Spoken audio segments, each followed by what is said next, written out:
جدول مباريات اليوم السبت 21/2/2026.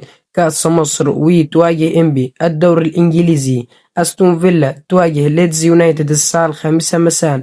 بورنموث تواجه برايتون في تمام الساعة 5 مساء. تشيلسي تواجه بيرنلي في تمام الساعة 5 مساء. وست هام تواجه برنموث في تمام الساعة 7:30. مان سيتي تواجه نيوكاسل في تمام الساعة 10 مساء.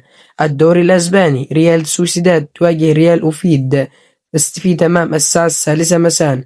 ريال بيتيس تواجه ريال فلونكيار في تمام الساعة 5:15. وسوسانا تواجه ريال مدريد في تمام الساعة 7:30. أتلتيكو مدريد تواجه إسبانيول في تمام الساعة 10 مساء. الدوري الإيطالي يوفنتوس تواجه كومبو في تمام الساعة 4 مساء. ليتشي تواجه إنتر ميلان في تمام الساعة 7 مساء.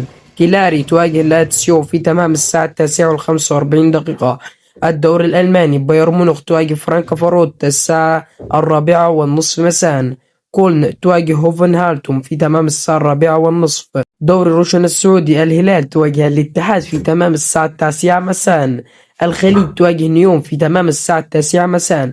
النصر تواجه الحزم في تمام الساعة 9 مساء. يا ريت لو عجبك الفيديو يا ريت تدعمنا بلايك واشتراك عشان يوصلك كل جديد، وصلي على النبي.